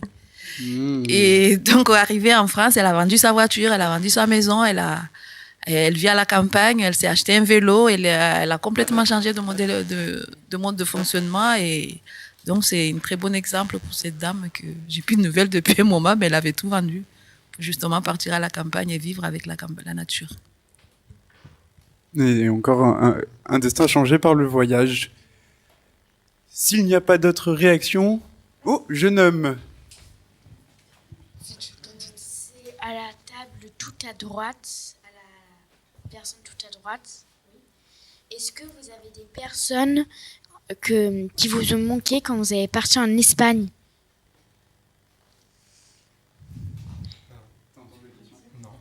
Est-ce qu'il y a des personnes qui vous ont manqué quand vous êtes parti? Alors oui, énormément, ma famille justement, et nombre de mes amis que j'ai pas eu le temps de les prévenir que je partais, vu que mon départ était assez précipité. Je suis parti en l'espace d'un mois, et j'ai pas vraiment eu le temps de prévenir tout le monde que je partais, et j'ai pas non plus trop donné de nouvelles, parce que moi c'était comme ça que je le voyais, mon voyage. C'était le détachement complet. Ça répond à ta question, jeune homme? Et moi aussi, j'ai une question pour toi, si tu veux bien y répondre. Est-ce que de nous d'avoir écouté nos invités, est-ce que toi, ça t'a donné des idées, peut-être, d'aller découvrir autre chose? Ou est-ce que tu te dis qu'on est bien en France? Je vais te donner le micro, Cécile. J'aimerais bien découvrir maintenant d'autres régions, pays. Et est-ce que peut-être tu as même déjà une idée du pays ou du continent? Non. Non, mais tu as plein de temps pour y réfléchir, et surtout plein de personnes avec qui en parler aujourd'hui. Merci beaucoup. Merci beaucoup, jeune homme. Une réaction sur le témoignage du jeune homme pour même nos invités qui peuvent essayer de l'attraper dans leur association, peut-être, c'est le moment. On a un futur bénévole. Moi, j'ai une question peut-être pour quelqu'un, deux questions, peut-être quelqu'un du public dont je connais l'expérience, qui a démarré par un volontariat et ça a eu beaucoup d'impact sur ta vie et notamment professionnelle. Je trouve que ça serait chouette de pouvoir juste t'entendre un petit peu sur ce vécu. C'est encore un autre exemple de changement un peu de vie ou de réorientation en tout cas. Voilà, merci. Merci, oui, bonjour, je m'appelle Elie. J'étais parti en fait comme Dorian en service volontaire européen il y a plus longtemps par contre. Donc je suis comme toi Dorian, mais genre 5 ou 7 ans après, un truc comme ça. Et ouais, personnellement, ça m'a quand même beaucoup servi. Je partais pour le dépaysement, pour sortir de ma zone de confort, grandir personnellement, etc. Mais avec un beau filet de sécurité, le SVE. Il y a des indemnités, rien que ça, il y a un tuteur, etc. Donc je ne serais pas parti sans ça, j'en étais pas capable. Mais c'était aussi professionnellement. Le voyage est pris en charge jusqu'à l'hébergement, c'est ça? hébergement, il y a nourriture, etc., même de l'argent de poche. Et même de l'argent pour les de poche. loisirs. Ouais, donc un moyen. C'est sympa. C'est un moyen de partir sans avoir prévu le parachute avant. Exactement, ouais. Et ça répond à la question de Madame tout à l'heure dans le public qui se demandait s'il fallait avoir de l'argent de côté. Il y a le programme, le SVE du coup, qui existe, qui est devenu le corps européen de solidarité. Il y a une limite d'âge. Ouais, j'avais moins de 30 ans à l'époque, j'avais de la chance. Et ouais, professionnellement aussi, j'étais totalement paumé, enfin j'étais pas le premier dans ce cas-là, hein, c'est assez fréquent. J'avais un diplôme, j'avais commencé à travailler dans le domaine auquel ça menait. J'ai détesté ça, au bout de 6 mois j'avais envie de faire autre chose, mais je savais pas comment recycler le diplôme et faire autre chose de ma vie. Et du coup, le SVE m'a permis d'essayer sans trop de risques, hein, justement, parce qu'il y a indemnité, etc. C'était très confortable, on va dire, comme reconversion, d'essayer pendant 1 an. C'est possible plus court aussi, hein. Mais 1 an, un nouvel environnement professionnel, c'était l'associatif, justement, et dans le social, le travail social en Europe. De m'y essayer, de toucher un peu à tout, et finalement d'y être embauché parce que ça me plaisait assez pour avoir envie d'y être salarié. À l'heure actuelle, je travaille encore dans le domaine. Je gère du projet Erasmus+, notamment. Donc, ça a parfaitement marché dans mon cas. Après, c'est pas la situation la plus typique. Tout le monde n'est pas embauché par l'association qui l'accueille après un service volontaire européen. Mais ça aide à pas mal débroussailler le terrain en dehors de ça, à se faire un avis sur ce qu'on peut faire ou pas. Et ouais, au moins donner un sas après pour une reconversion, pour essayer de nouvelles choses. Voilà pour l'essentiel. Mais merci beaucoup, Ellie. Et juste par curiosité, j'ai une question pour toi, si tu veux bien garder le micro, merci beaucoup. Tu faisais quoi quel était ton diplôme et ton métier qui ne t'a pas plu ? J'avais un diplôme en sciences politiques, master affaires européennes. C'est typiquement un diplôme qui fait bien sur un CV, hein, mais qui mène à travailler dans les institutions européennes et dans l'administratif, en gros. Dans les institutions européennes à Bruxelles essentiellement. Okay. Et voilà, c'était personnellement pas très épanouissant. Je trouvais pas l'impact, l'utilité de la chose parce que ça se voyait pas sur le terrain. Je travaillais pas avec des gens ou pour des gens. Et j'ai trouvé ça dans le SVE. Justement, c'était un SVE qui justement ce contact et cette rencontre qui te manquait au travail et que tu as pu trouver sur un temps de voyage au final. Et oui, et avec le lien avec mon diplôme au final, parce que c'était l'organisation d'échanges de jeunes, défavorisés principalement, donc une mission sociale, mais d'échanges de jeunes européens. Donc ce que j'avais fait servait quand même à quelque chose au final. Ok, super. Mais merci beaucoup pour ton témoignage. Oui, je veux bien juste participer à cette discussion très intéressante. Simplement, je me disais que les exemples qui étaient donnés étaient très très concrets. C'est bien en même temps. Ce qui me semble simplement important aussi à dire, c'est que dans ce cadre de l'interculturalité, des échanges internationaux, et quand on travaille, pour avoir travaillé un certain nombre d'années dans d'autres pays, c'est aussi les représentations, en tout cas personnelles, que l'on peut avoir qui sont bousculées. Je pense aux représentations par rapport à la mort, par rapport aux soins, au système de soins qu'on a.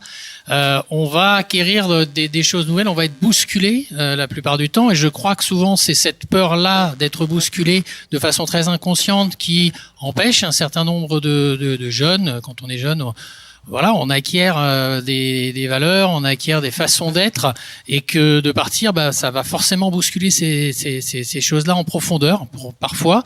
Mais parfois c'est aussi intéressant que d'être bousculé, et on va s'approprier. Je donnerai juste l'exemple. Moi, j'ai travaillé donc pendant quelques années en Asie. J'ai beaucoup aimé le côté très zen, bouddhique. En tout cas, et donc je me suis approprié assez facilement ce côté-là pour, dans mon quotidien, dans ma vie, après y repenser régulièrement. Et je trouve ça aidant, en tout cas pour moi, dans nos vies tumultueuses parfois, où je me souviens des temps passés dans les temples bouddhistes Sud-Est, en Asie du Sud-Est. Et effectivement, je pense que ça a amené une vraie transformation et un vrai travail personnel intérieur qui m'a semblé en tout cas être aidant depuis tout le temps où je suis parti. Donc il y a des exemples concrets. Je voulais juste amener aussi l'importance de ce que ça vient bousculer en termes de représentation que l'on peut avoir, qu'on s'est construit, sur lesquels c'est pas simple de les remettre en question, mais c'est aussi très aidant malgré tout que de pouvoir les faire évoluer. Voilà. Merci beaucoup, Patrick.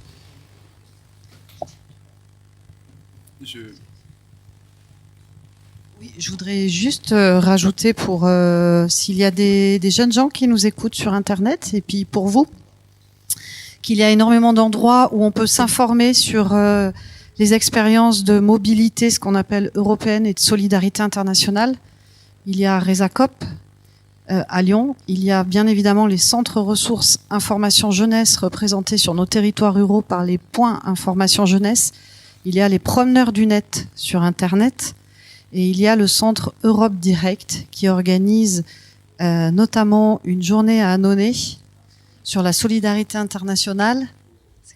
Non, sur Non. c'est le forum à Annonay sera le forum de la jeunesse en mouvement. Jeunesse en sur la mobilité jeunesse, du coup, et on fait ça avec plusieurs associations partenaires. Il me semble que vous êtes sur le coup, mais je suis pas convaincu. Vous êtes sur le coup avec nous. Et du coup, on va à la rencontre. C'est le 24 novembre et le 1er décembre à Valence. Le 24 novembre à Annonay, 1er décembre à Valence, le forum jeunesse en mouvement. Voilà, il y a en tout cas beaucoup de professionnels pour vous les jeunes et pour les parents qui veulent informer leurs enfants et leurs ados sur toutes ces expériences qui peuvent être de quelques jours, 2 semaines on va dire, à 1 an. Surtout, n'hésitez pas, une partie est prise en charge. Si vous voulez en savoir plus sur tout l'environnement de la solidarité internationale et de l'interculturalité, pour vous, cher public qui êtes là, à l'entrée, il y a quelques fiches techniques courtes, des plaquettes. Et notamment une avec tous les contacts de ces structures qui vous aident à partir et à n'importe quel âge pour le coup. Et toutes les coordonnées des structures qui sont en Dromardèche. Et vous la trouverez à l'entrée.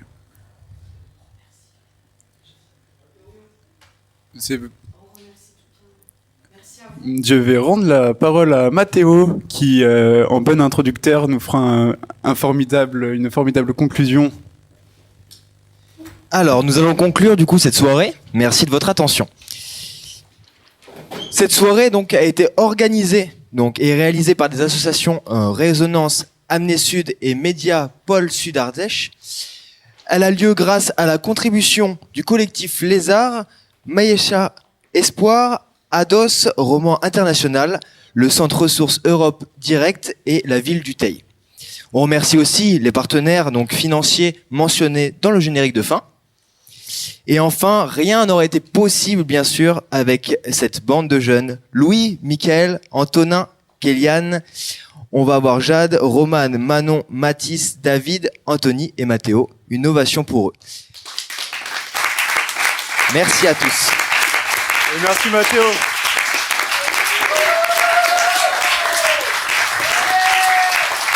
Bon appétit.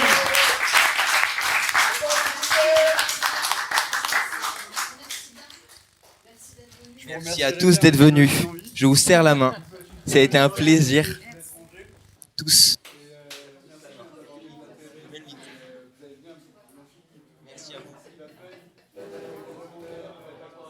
Tu te demandes sûrement, mais pourquoi diantre adhérer à Résonance? Parce que si t'as une tanche à la guitare, en adhérant à Résonance, tu deviendras illico, un tueur à la scie cordes. Ça ne te suffit pas? Tu veux une autre raison? Eh bien, si à chaque fois que tu lances une blague, tu fais un bide, après ton adhésion, toutes tes blagues feront mouche. Tu deviendras THE humoriste de ton quartier. Non, en fait, si tu adhères à Résonance, ce n'est pas pour ça. Au-delà de nous témoigner votre confiance en soutenant nos projets, adhérer à Résonance, c'est nous apporter de la crédibilité auprès de nos futurs partenaires financiers. En devenant adhérent, vous pourrez assister vous-même, participer à nos futurs tournages, émissions radio, et vous permettra de venir voter lors de nos prochaines assemblées générales. En bref, adhérer à Résonance, c'est prendre part et soutenir un média indépendant, ancré sur le territoire et ouvert à toutes et à tous. Vous pouvez adhérer en ligne sur notre page LOSO, notre page Facebook. Ou bien par mail.